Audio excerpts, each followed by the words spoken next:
9:18 a.m. Mercy General Hospital, Detroit.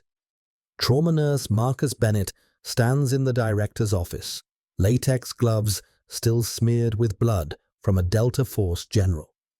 "You're finished here," the director says, voice cutting like ice. "No authorization, no protocol. You crossed every line we have." Marcus doesn't argue, just says it quiet. "He wasn't crashing. He was poisoned, and y'all didn't see it. Badge, now." The director's hand shoots out. "Before I call security on your ass." Marcus walks into that hallway. Colleagues turn their backs. Someone mutters just loud enough. "He's a nurse, not a damn doctor. Man overstepped." 11 minutes later, though, windows start vibrating. Not violent, just enough to make conversation die mid-sentence. A receptionist glances up. "Is that a helicopter?" Staff rush the stairwell to the roof. A navy Black Hawk drops hard onto the landing pad, dust whipping across concrete in angry spirals. Before those rotors even slow down, uniformed personnel spill out, scanning faces like they're hunting something specific. One of them shouts, "We need Marcus Bennett, now."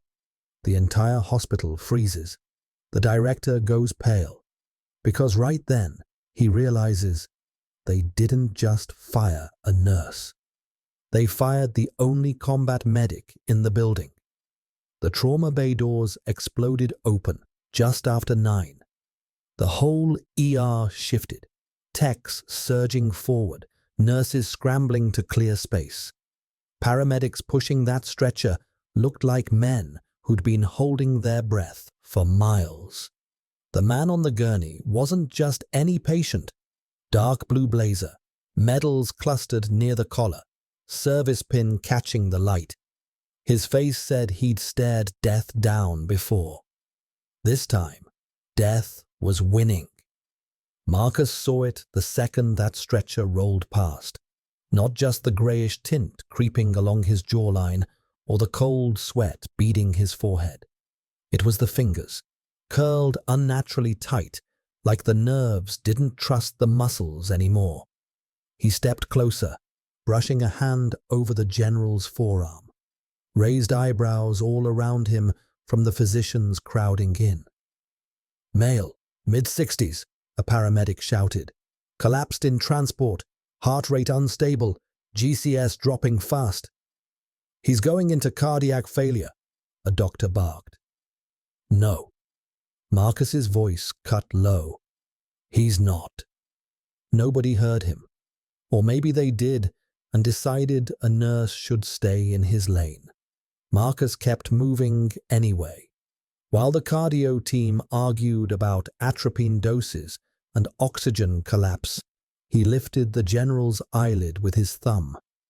That pupil snapped tight under the light, too fast, too strong. Not a cardiac sign, a neurotoxic one. The room buzzed with orders, monitors, alarms. Marcus heard none of it. He saw only the faint purple shadowing along the nail beds, the odd stiffness in the jaw, those shallow breaths that didn't match the heart pattern. He'd seen this before, somewhere no civilian hospital ever trained for. His stomach twisted. "No, can't be." "Step back. Bennett!"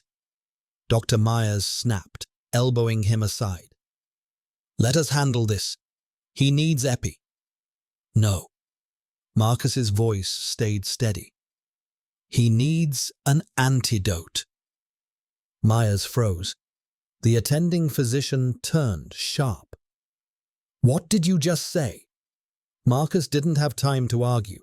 He moved past them, ripping open the emergency tox tray, fingers flying across labels until he found the vial, something most doctors here had never even touched. "Bennett!" Myers roared. "You're out of line." But Marcus didn't hear him anymore.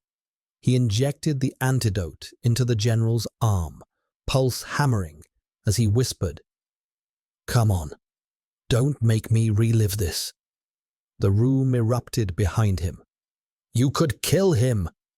He's not authorized. What the hell is he doing?" Marcus stayed by the bedside, watching the monitor, counting down in his head like he'd done a dozen times before, on the other side of the world. 1 second, 2, 3. The monitor flatlined for a full heartbeat, then spiked. A pulse hit the screen, weak but real. Gasps rippled through the room. The general's eyes snapped open. He inhaled sharply, chest jerking, fingers twitching toward Marcus's hand. When his gaze found Marcus's, it landed with force that made him step back. Recognition, fear, relief, all at once. "Marcus," his voice cracked, barely audible. "You weren't supposed to survive." Marcus froze. Every sound in the ER dissolved. A doctor paused mid-step. A nurse dropped her pen. Myers stood stiff with shock. Marcus leaned closer, breath catching. "Sir, what are you talking about? You need to stay still." "Your team," the general rasped. "Echo team. They said you died in that blast." Marcus's throat tightened. His vision flickered with ghosts, sand, fire, screaming radios, the outpost collapsing around him. But he forced his face straight. "Please," he whispered. "Don't talk. You need Bennett." The word cut like a blade. Director Hill stood at the bay entrance, face cold as stone. "Office. Now." Marcus stepped back from the general, heart pounding in his ears as he followed Hill down the hall. The director's office door slammed behind them. "What the hell do you think you're doing?" Hill snapped, voice vibrating with fury. "You do not ever administer medication without a physician's approval." "He was poisoned," Marcus said calmly. "You're a nurse," Hill shot back. "Not a toxicologist, not a doctor, not military command." Marcus's jaw tightened. "He would have died. He almost did. Because of you," Hill snapped. "You're terminated." Marcus's hands went still at his sides. He didn't argue, didn't defend himself. He simply pulled his badge from his scrub pocket and set it on the desk. "He wasn't crashing," Marcus said quietly. "He was hit with a neurotoxin, same signature compound that killed." His voice faltered. He swallowed hard. "That killed people I knew." "Get out," Hill said, "before I call security." Marcus left without another word. The hallway, heads turned. Conversations stopped dead. A few nurses glanced down at their clipboards. One doctor muttered, "He always thought he was more than a nurse." But as Marcus walked toward the exit, his hands trembled. Not from the firing, from the chilling realization forming in his mind. That toxin, that exact neurotoxin. Only one group had ever used it. Echo Team. The team he lost in the outpost explosion. The team he was told never existed. He reached the revolving doors at the front of the hospital and stopped. The ground shook under his feet. A light vibration at first, like machinery. Then a deeper tremor that rattled the windows. Shouts echoed from the lobby. "Is that a helicopter? On the roof? Why would... Oh my God, those are Navy markings." Marcus didn't move, couldn't move. His heartbeat slammed in his chest as the tremors intensified, the entire hospital vibrating under the force of rotor blades whipping the air above. People rushed past him toward the stairwell leading to the roof. Security guards ran. Residents scrambled. Doctors pushed forward, confusion plastered on their faces. Marcus stood in the doorway, breath held tight. A paramedic shouted from the hallway, "They're asking for someone." He squinted at a clipboard. Someone named, Marcus Bennett. His blood turned cold. Footsteps thundered across the ceiling. Shouts rose above the building. Wind blasted down the stairwell as the helicopter's rotors whipped air through the vents. A voice boomed from the roof, echoing through every floor of the hospital. "We need Marcus Bennett. Immediately. The general identified the toxin, and he won't survive without him." The entire hospital fell silent. Every doctor, every nurse, every staff member who looked away from him in the hallway. Even Director Hill. Marcus slowly turned toward the ceiling, heart pounding like a war drum, because he knew something no one else in that building understood. If the Navy was here, landing on a civilian hospital, asking for him, then this wasn't about saving a general. It meant the people who poisoned him were already inside the hospital. For a few seconds, Marcus Bennett didn't move. The entire hospital seemed to pulse under the weight of that voice echoing from the roof, each syllable shaking the air like a distant explosion. Staff rushed around him, but it all felt strangely muffled, like he was underwater. He shouldn't have been here, shouldn't have touched that antidote, shouldn't have heard the general say his name, and he definitely shouldn't have the Navy descending onto a civilian hospital asking for him. But they were here. A uniformed officer barreled down the stairwell, boots thudding against metal steps. He scanned the lobby, then locked eyes on Marcus instantly, like he'd been briefed with his face. "You, Marcus Bennett," he barked. Marcus didn't nod, didn't speak, just stood still as the officer approached. Breath caught somewhere between his throat and his chest.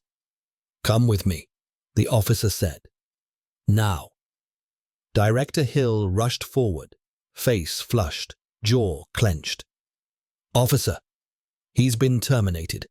He is no longer permitted to interact with—" The officer stepped closer, chest rising with irritation. "With respect, sir, I'm not here to ask.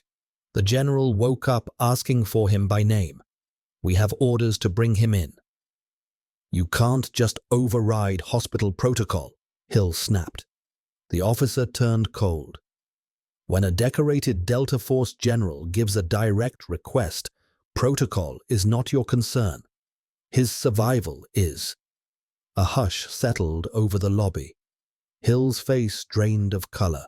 Without another word, he stepped aside.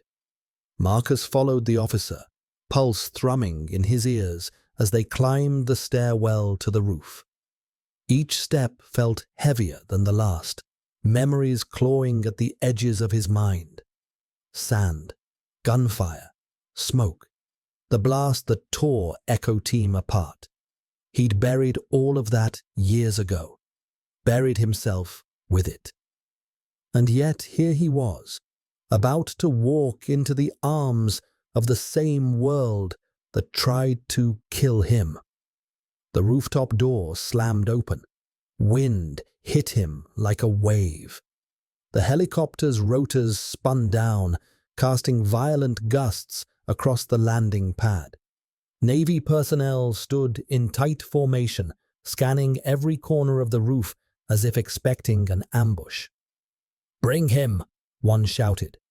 Marcus stepped forward, heart pounding. The general lay on a stretcher inside the helicopter cabin, oxygen mask pressed to his face, body trembling with each breath. The Navy commander leaned over him, trying to stabilize a line that had come loose during landing. The general turned his head. His eyes found Marcus's instantly, even through the oxygen mask, even through the chaos. "Marcus," he rasped, "it wasn't an accident." Marcus's breath hitched. What wasn't? "The toxin," the general said, lifting a shaking hand to point at him. "It's the same one from your outpost. Whoever hit us. They're here. Inside. They're finishing what they started." The wind quieted. The world did too. The officer beside Marcus leaned in. "The general told us you recognize the compound. You're the only medic who's treated this type of poisoning." "Alive," Marcus repeated softly. "Alive," the officer confirmed. When he wasn't supposed to be. Marcus understood it now. His squad hadn't been the only target. The blast wasn't just a mission gone wrong. It was a cleanup, an eraser. And he was a loose end. The commander stepped between them. "We need you inside. There's been another collapse in the ICU. Same symptoms. We suspect the poisoner is still active." Marcus fought the urge to step back. "I'm fired. I shouldn't even be here." The commander's jaw tightened. "You're here because you're the only one who can stop this." The wind whipped around them. A thunderous chill raced through Marcus's body. But then the general reached out again, hand trembling, and caught Marcus's wrist. "Marcus," he breathed, "don't let them die the way your team did." Marcus's throat burned. He swallowed hard, nodding slowly, the weight of his past tightening like a vice around his ribs. When he turned to the commander, his voice was steady. "Take me to the ICU." The elevator ride down was silent, except for the distant thrum of alarms. The commander briefed him quickly as they moved. "Second victims, a communications officer assigned to escort the general, collapsed inside the ICU, right under our noses." His tone darkened. This wasn't sloppy. It was precise. Marcus inhaled sharply. "Then it's someone trained." "Exactly," the commander said. "And that terrifies me." The elevator doors opened. The ICU corridor shimmered under flickering lights. Nurses huddled behind the station desk, whispering anxiously. 2 guards stood outside room 14, hands hovering near their holsters. "He's inside," one guard said. "Still unresponsive." Marcus pushed into the room. His breath caught. The comms officer lay pale and limp, the same purplish tint creeping up his throat. Cold sweat rolled down his temples. His lips had already taken on that faint, cyanotic hue that made Marcus's stomach twist. He approached the bedside, fingers trembling as he examined the IV line. The bag looked normal, too normal. "Who hung this IV?" Marcus whispered. A nurse behind him stuttered. I think it was Rachel from night shift." "Rachel doesn't work days," Marcus said. Everyone froze. His gaze slid to the floor. A single drop of clear fluid clung to the tile under the IV pole, reflecting the overhead light with an oily sheen, only visible if you knew to look for it. Marcus's voice dropped to a whisper. "The poisoner used the ICU." The room snapped into motion. The commander ordered the guards to lock down the wing, but Marcus barely heard him. His eyes traced the tiny trail of droplets leading out the door, down the hall toward the east wing. The path ended abruptly at a utility closet. He stepped closer. There, just above the handle, a faint smear of residue caught the light. Chemical, gritty, unmistakable. His breath shuddered. This was the same compound Echo Team encountered the day the outpost fell. The same compound he'd thought destroyed. His pulse raced. This isn't just an attack. This is a message. What kind of message? The commander asked. A purge, Marcus whispered. They're eliminating anyone who touched the original files, anyone who knew the truth. Before the commander could respond, an overhead alarm blared, drowning out everything else. Code red. Unauthorized breach in pharmacology. Repeat. Code red. Marcus and the commander exchanged a single look. Then they ran. Down the ICU corridor, past terrified nurses, the building vibrating with panic. Each step echoed like gunfire. Each turn pulled them deeper into a maze of flickering lights and tightening shadows. They rounded the corner into the pharmacology wing. Marcus stopped dead. The door to the controlled substances room was wide open. Lights flickering. Cart overturned. Vials smashed across the floor like someone had swept their arm across an entire shelf. But worse was the figure caught on the security feed above the door. A person in scrubs, face masked, moving with precision, with confidence, like someone trained. The commander stared at the screen. Is that? Marcus's blood turned to ice. I know that walk, he whispered. I know that stance. His heart thundered in his ears. It can't be. The masked figure turned their head just enough for the camera to catch the angle of their jaw, the way they held the tray, the way their foot pivoted before stepping out of frame. Marcus's knees nearly buckled, because he'd seen that exact movement every day for years, on someone he buried, someone Echo Team mourned, someone who died in the blast that should have killed him too, someone who couldn't possibly be alive. But the grainy screen didn't care about what was possible. It only showed the truth. The poisoner was a member of Echo Team, alive, here, inside this hospital, and hunting him. Marcus stared at the security feed as if the screen itself had turned into a ghost. The masked figure on the monitor moved with a rhythm he knew by muscle memory, a rhythm forged in sand, smoke, and survival. The slight tilt of the head before entering a room, the exact foot pivot before stepping out of frame, the relaxed shoulders even under pressure. All movements Echo Team practiced until they were identical, familiar, unmistakable. But this was impossible. He felt the commander step closer behind him. Do you recognize them? Marcus's throat tightened. I need to see the footage again. The commander rewound it. The figure slipped into the pharmacology room, confident, efficient, never hesitating. They didn't search. They knew exactly where every vial was stored.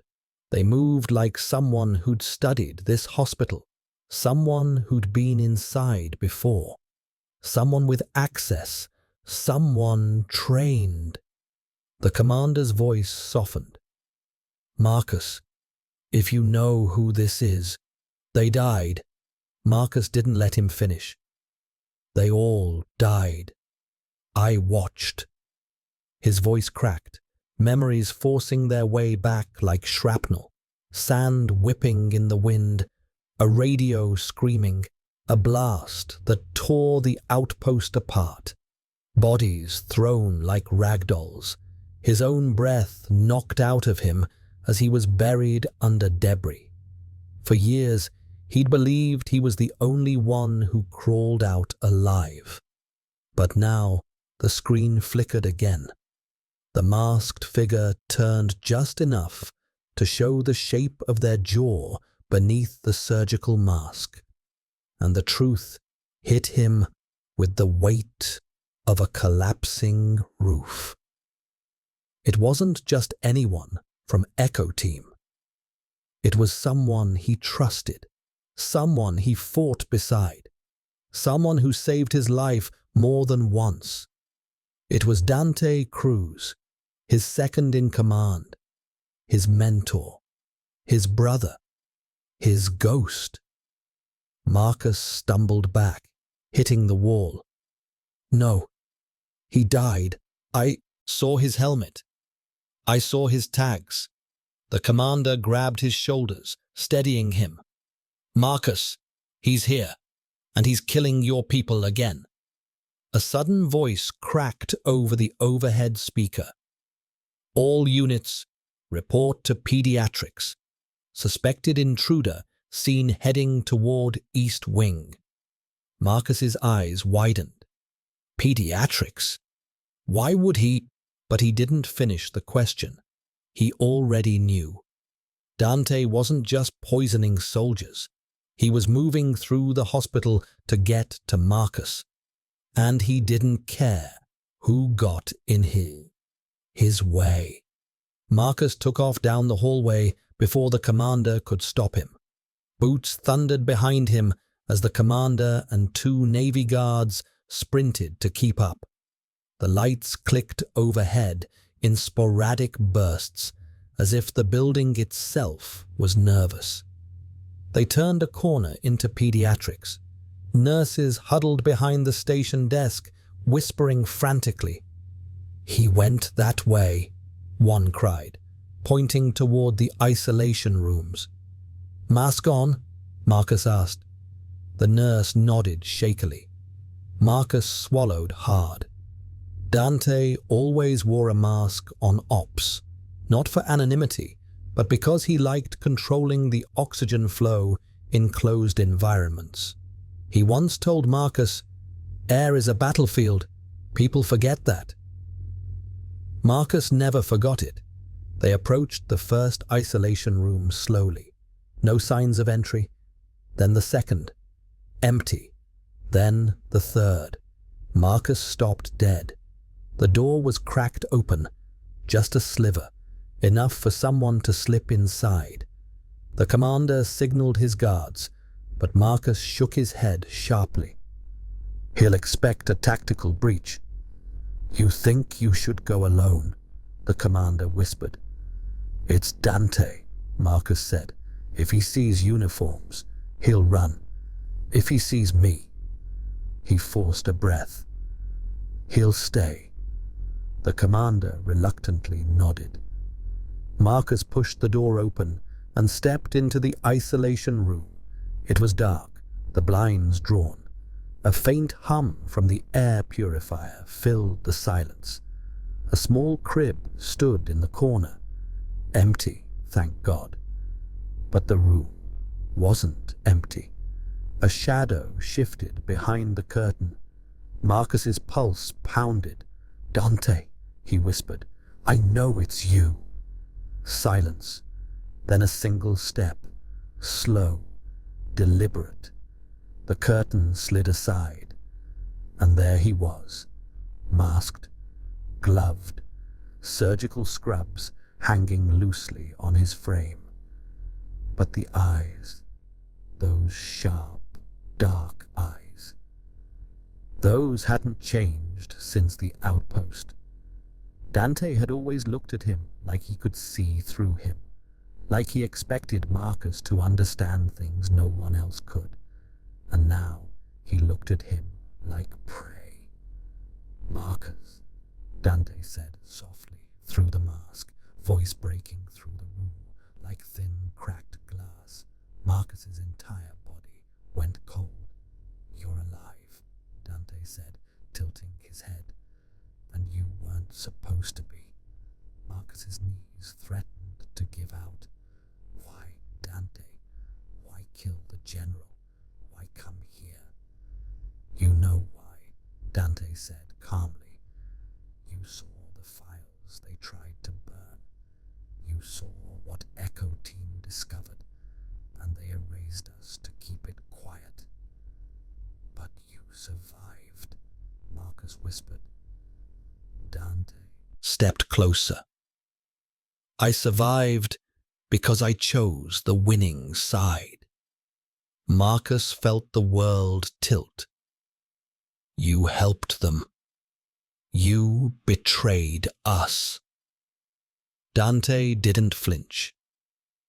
"They offered me a way out. You..." His eyes hardened. "You were supposed to die in that blast." Marcus's hand darted toward the door, but Dante raised a vial between his fingers.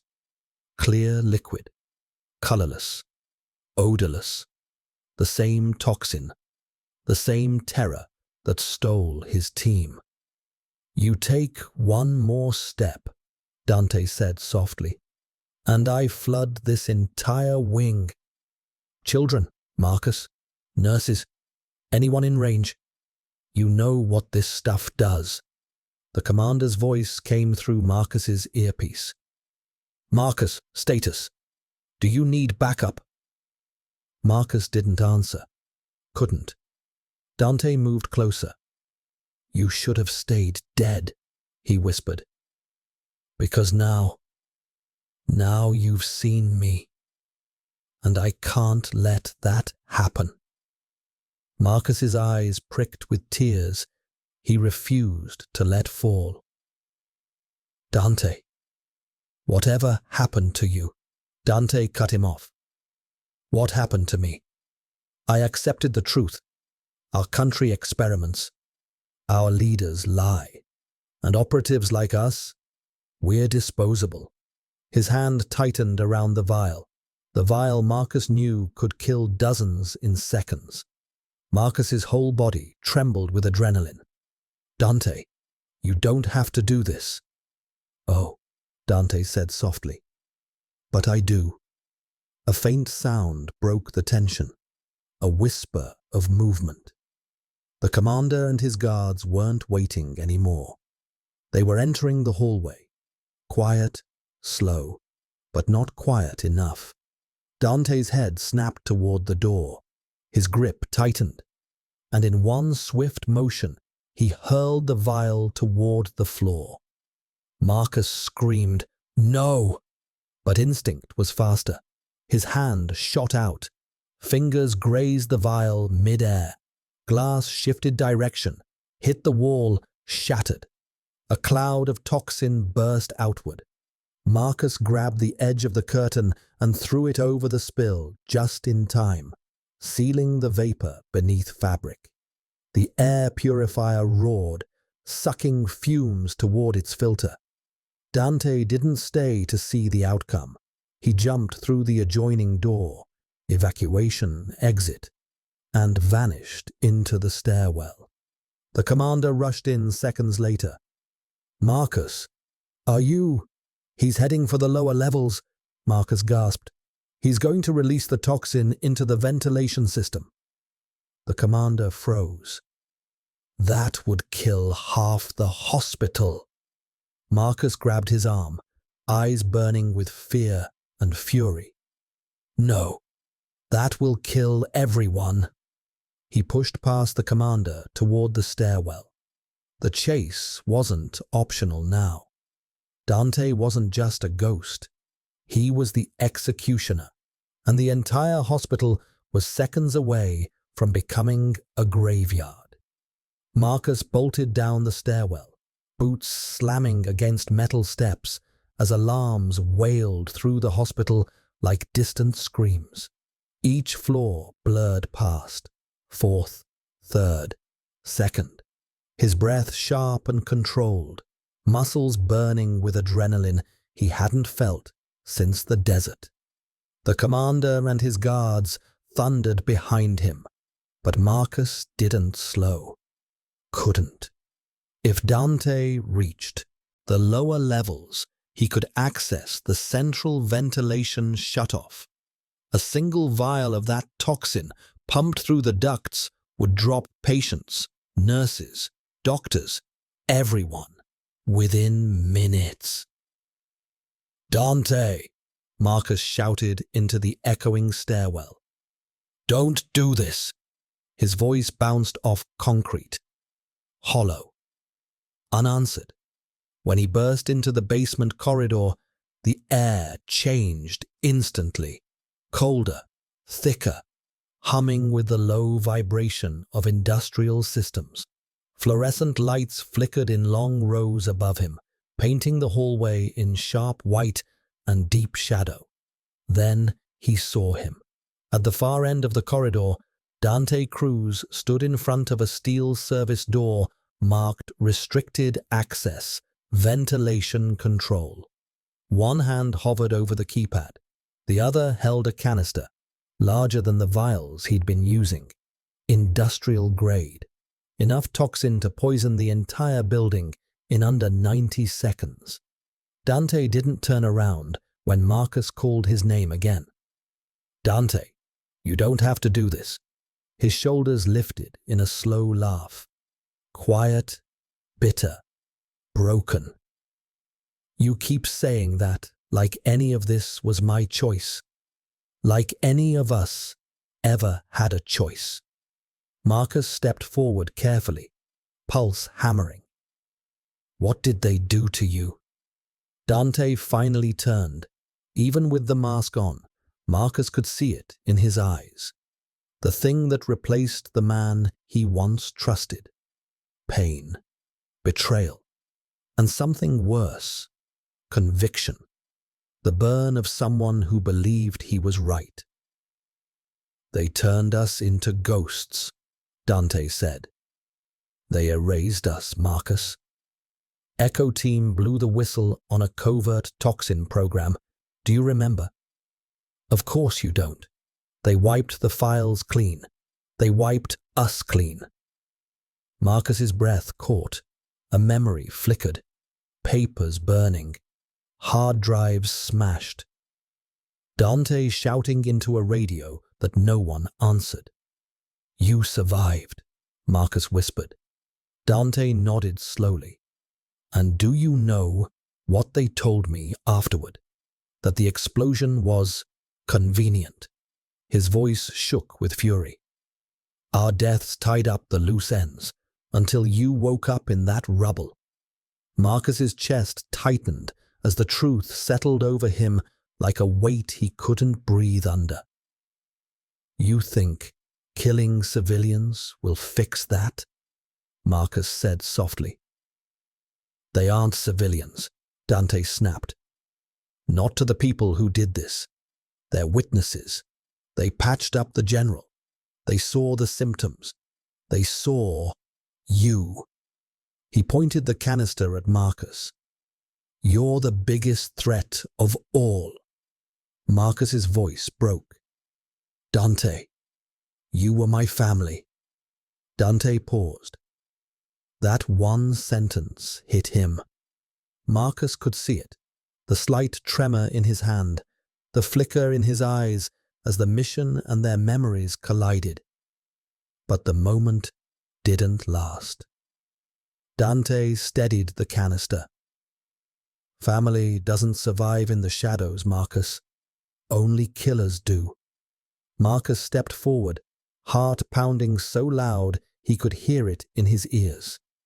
"Then kill me, but don't touch them." Dante hesitated, and that was all Marcus needed. He lunged. Dante reacted instantly, swinging the canister. It clipped Marcus's shoulder, sending him crashing into the wall. Pain exploded down his arm, but he rolled with it, grabbing Dante's wrist and twisting. Dante grunted, slamming Marcus back into the steel door so hard the impact rattled his teeth. "You always were the fighter," Dante growled. Marcus shoved his knee into Dante's ribs. The canister slipped from his grasp, clattering across the floor. They both dove for it, hands brushing metal, just before Dante kicked Marcus's side, sending him sprawling. Dante grabbed the canister again and sprinted toward the keypad.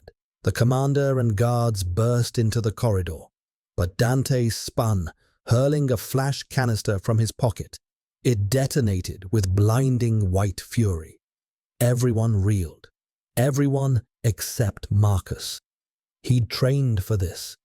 Through the fading blast, he lunged again, body slamming into Dante. They crashed to the floor, grappling for control, Dante's hands clawing for the canister valve. Marcus's fingers caught his wrist, twisting until something cracked. Dante screamed. The canister rolled free again. This time, Marcus pounced, ripping the valve housing clean off and smashing it against the concrete. The toxin container hissed softly for a moment, then went silent. Disabled. Useless. Dante stared at him, chest heaving, rage dissolving into something hollow. "You think you saved them," he said bitterly. "You just signed your death sentence." He reached for a scalpel he'd hidden in his sleeve. Marcus didn't hesitate. He struck Dante's forearm, twisting, disarming him with a single practiced move he'd learned from Dante years ago. The blade skittered across the floor. Dante collapsed to his knees, breath ragged. "For Echo, team," he whispered. Marcus's voice cracked. "Echo team died trying to save people, not kill them." Dante's eyes softened for the first time. Maybe that's why we lost." Marcus tightened his grip on his arm. "No, that's why we mattered." Before Dante could answer, the commander finally regained his footing, signaling his guards, who swarmed in and pinned Dante to the ground. He didn't resist. Not anymore. Marcus backed away, chest heaving, tears burning his eyes. His world felt like it was collapsing again. Dante, alive. Dante, broken. Dante, trying to finish a mission that was never theirs. But now he could finally end it. They brought Marcus back to the ICU afterward. The comms officer was stable. The general's vitals were stronger. The toxin didn't reach the ventilation system. Families were safe. Nurses were alive. And the hospital hadn't turned into another graveyard. When the general saw Marcus in the doorway, he lifted a trembling hand. "You stopped him," he whispered. Marcus swallowed hard. "No, I stopped myself from becoming him." The general nodded, eyes heavy with respect. Echo team would be proud. Marcus's throat closed around a breath he couldn't release. The Navy commander approached. "Mr. Bennett, the Pentagon wants to debrief you. Your file, your original file, has been reopened." Marcus stared at the floor. That door. That shadow he left behind in the desert. Part of him wanted to run. Part of him wanted to bury it all again. But the biggest part of him, the part that saved people even when it cost him everything, knew the truth. If he didn't show up to that debrief, someone else would finish what Dante started. He lifted his gaze. "Tell them I'll come." The commander nodded. "We lift off in 10. Marcus walked toward the elevator, past nurses who stared at him like he was something mythic, past doctors who suddenly understood the man they had dismissed, past Director Hill, who looked like he wanted to apologize but couldn't find the words. Marcus didn't slow. He stepped onto the roof as sunrise broke over Detroit, painting the helicopter in gold. For the first time in years, the world felt quiet. His choice waited on the horizon. He took a breath, then stepped toward the helicopter. Want more stories that stay with you long after you've finished reading? Drop a comment below and let me know what you think. Your voice matters here.